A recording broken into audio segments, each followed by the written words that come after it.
दिल्ली की गर्मी आग बरसा रही थी। शाम को भी राहत नहीं मिलती थी। काव्या एक छोटे से कैफे में सुकून ढूंढ रही थी। अपनी किताब में खोई हुई थी। कैफे गर्मी से बचने के लिए हेवन था, जहां क्वाइट कॉन्वर्सेशंस हो रही थी। आर्यन अपने कैमरा के साथ सीन देख रहा था। उसे लाइट एंड शैडो का खेल बहुत पसंद था। उसकी नजर काव्या पर पड़ी।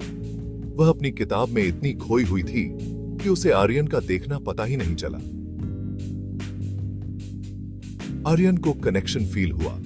उसे यह मोमेंट कैप्चर करना था। काव्या की सीरीन ब्यूटी मन मोह लेने वाली थी। यह सिर्फ एक फोटोग्राफ से ज्यादा था। उसे इस स्ट्रेंजर की तरफ एक अनएक्सपेक्टेड पुल महसूस हो रहा था। कैफे जो अक्सर बस एक बैकड्रॉप होता था,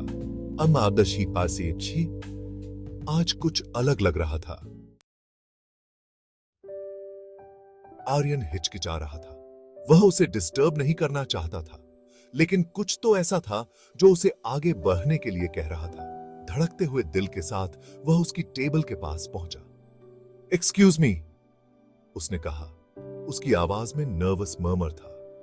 काव्या ने चौंक कर ऊपर देखा। उसकी नजर आर्यन से मिली।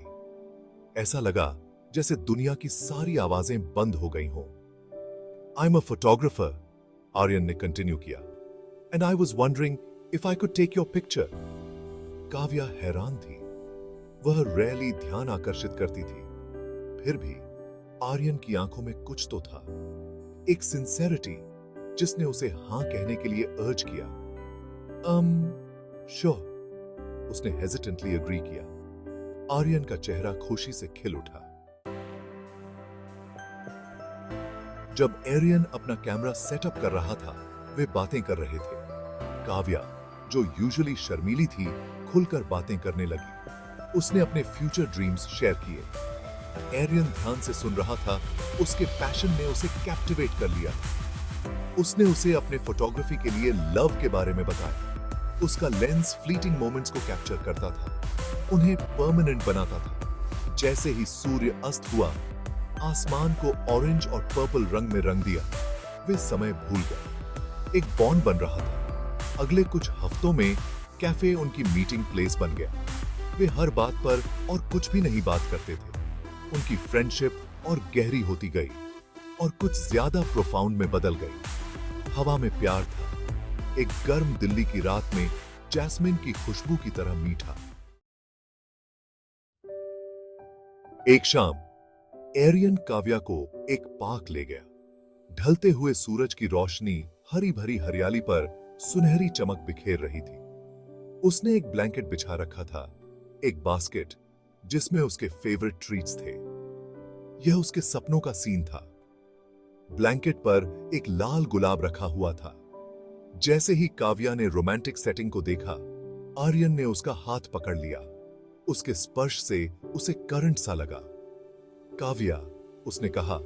उसकी आवाज भावुकता से भरी हुई थी। आई लव यू। वह एक घुटने के बल बैठ गया।